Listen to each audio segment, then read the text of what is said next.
So the client never really enjoys asking for these changes. So this isn't a personal kind of attack on the person. It's just a subjective opinion because they're paying for it.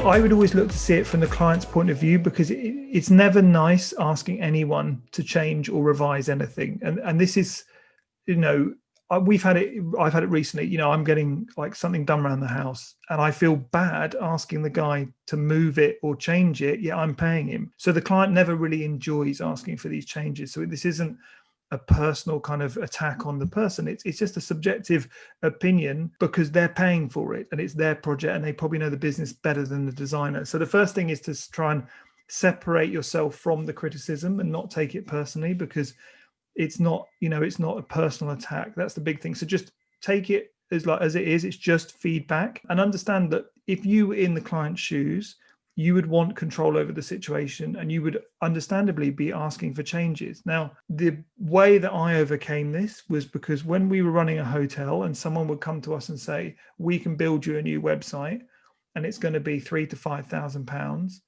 My first thought is, we have a website. I know it needs improvement, but our roof needs fixing in the winter. So that £3,000 to £5,000 I can spend elsewhere in my business. And so if you're expecting me to take that money and put it into a new website, which I don't at the moment think I need enough anyway for that cost, what am I going to ask for? I'm going to say, right, I need it as soon as possible because I want to take bookings. It's got to work because I'm spending money with you. And if you don't get me more bookings or the bookings you promised you could get me, then I'm losing money. So I'm already kind of tense and a bit stressed and I'm putting pressure. And it's because it's my money in the business and I understand the business more than the web design company because I'm running it. So I'd find that if you're unsure, go and hire your friend and pay them £5,000 to design your logo. And you watch how your behavior changes and how much feedback you want to give to your friend. You'd be surprised at how kind of pernickety and fussy you can be when you've got that amount of money on the line. So this is the thing. Remember the client's mindset, because they're spending money with you that is a stretch for them. And the goal is always to be humble enough to go, maybe I got it wrong. Maybe their feedback is actually right. And there's no problem with accepting it. It's not a sign of failure or you're losing face. The goal with all these things, if you want to avoid the revisions and you want to avoid these kind of things, in the beginning, spend lots of time learning about the client and their business. Understand how they are as a person, how they operate, what their behavior is, their personality type, what they like, what they don't like, what's their kind of situation in their business, and then understand the reality of their business, the industry, what pressures they might be under. That's just understanding them and a bit more context about what they're into. And then if you can't get this, you've got to get loads of information about the project, because I've often found that when you're doing a project and you're doing the designs, all of my design thinking and all of my decisions are based on something the client would have told me when we were doing the discovery process. So although questionnaires aren't great, being able to kind of gather lots of information about the project is going to help you, because the more informed you are, the better decision you'll make. And when it comes to, say, the client saying, oh, why did you pick that color? I'd like another color.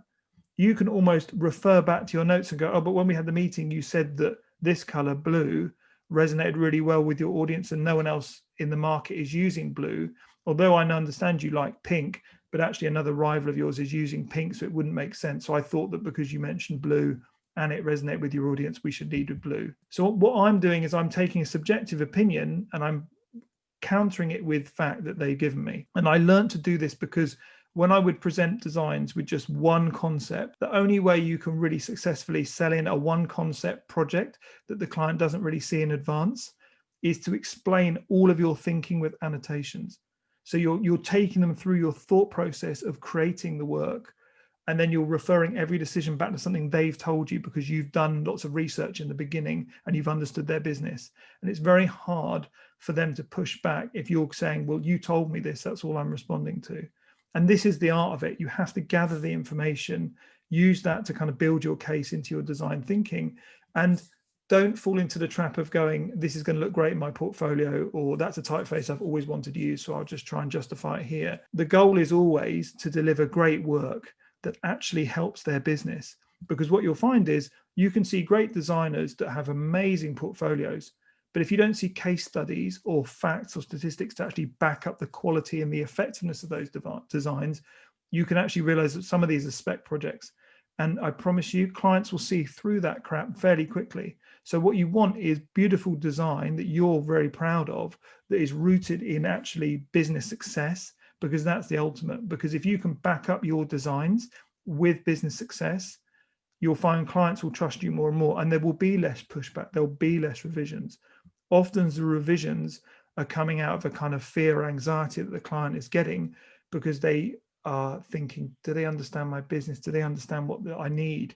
So you need to show them you do. And like I said, it's just, you've got to learn to kind of, nobody likes criticism, both receiving it or delivering it. And remember that it's not a confrontation.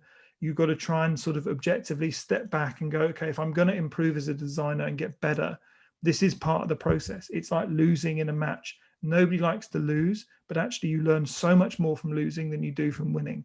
So it's important to lose, because what it's going to teach you. So in this case, the feedback and how you handle it and what's being said is important, because you need that to improve. And, you know, a lot of people will say, oh, but they don't know about design. They are the people in charge. They know their business better than you. They know their industry better than you, and they're paying you. So if you don't like it, don't take their money.